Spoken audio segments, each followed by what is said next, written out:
Well, I would say that Kevin and Michael have been two of our more consistent players all year long, and um, I feel pretty good that you kind of know what you're going to get with those two guys. I mean, Kevin's going to be what he's been over that 30-game stretch. He's an on-base kind of guy. That's why he's batting leadoff for us. He's gonna find his way on base, and he's gonna create some offensive opportunities for us. Um, Mike, he, uh, he's batting fourth. He's batted fourth pretty much all season. He might have batted fifth a few times, but he's there in the middle of the lineup to drive in runs, and that's what he's doing. So he's going to strike out occasionally, but he's gonna drive in some runs, and that's why he's there. And so those two guys are doing their job, and then two of many guys that are doing their jobs. And we're playing so much better offensively right now, but again, we're getting contributions from a lot of different people, not just those two guys. Well, I think without question it's something that you do from the beginning of the season. You set that tone from the very beginning, and it becomes commonplace. It's not something that all of a sudden we push this magical button and say, okay, now you have to focus on just the next game. We've been talking about that since the preseason. And we focus on our process goals, what we do well to win games. If you look at the ECU game last night, we did not do those things well. We played terribly defensively last night, especially in that sixth inning when we gave up 8 runs.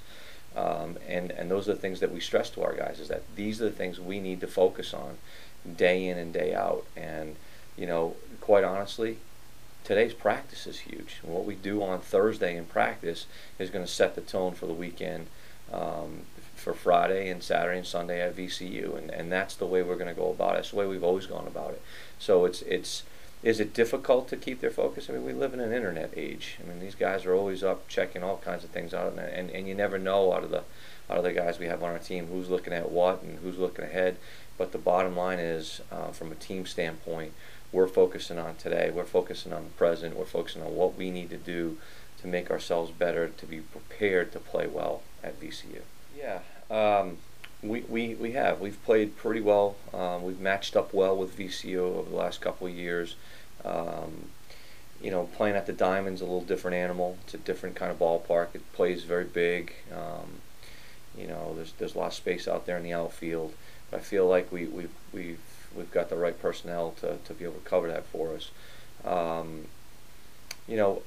Looking on paper, I was looking at the information on the way home last night from ECU, and I feel like we match up pretty well with these guys. I think that our guys should have all the confidence in the world that we can go there and do the things we need to do. Again, they're another team that's behind us, that's chasing us for that last playoff spot, last couple of playoff spots, and I feel very confident that we can go there and we can match up with these guys and do our job.